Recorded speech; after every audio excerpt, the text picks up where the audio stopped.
16-year-old boy blamed for the Valley View fire really be held responsible? What the state has to prove to recoup even the smallest fraction of the cost. For the first time, the teenage boy who's blamed for starting the Valley View fire has been identified in court documents, and tonight his family is telling KXLY4 their side of the story. In a statement released today, the family admits the 16-year-old started a campfire, but that he properly put it out. The family also says the teen should not be held liable for the damage. The Valley View fire destroyed 11 homes in the Dishman Hills area of the Spokane Valley 2 months ago. KXLY4's Erik Loney broke the story on KXLY4 and joins us live from the courthouse. Now, there's already been a lawsuit filed in this case, and in court documents filed here at the courthouse this week, the boy who's accused of starting the initial campfire is named. KXLY4 has chosen not to broadcast his name because he's a minor, hasn't been charged with the crime, and there is no indication that he had any intention of starting a wildfire. The Valley View fire scorched more than 1,000 acres, destroyed 11 luxury homes, and caused millions of dollars of damage. Investigators say it was ignited by a 3-day-old campfire that was thought to be extinguished. That campfire was set by a teenage boy to roast marshmallows. His friend's mom, Dr. Tracy Berg, reportedly gave him permission to do it on her neighbor's property.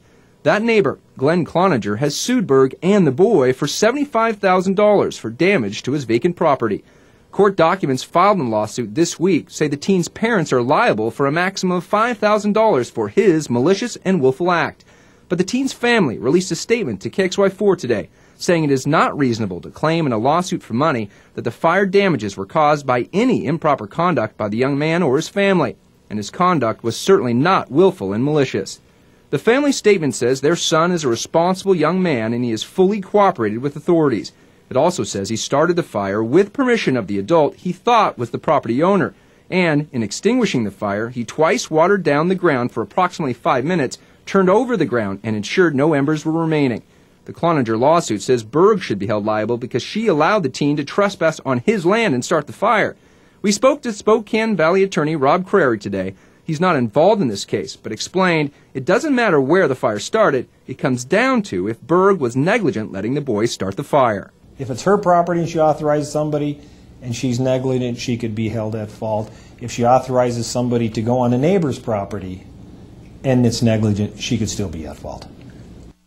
Cloninger wants a judge to decide to skip a jury trial and rule in his favor and make Berg pay for his damages. Now, Spokane Valley Fire did say that Berg is not responsible for this fire, but a state investigation is still underway. Reporting live, Erik Loney, KXLY4 HD News.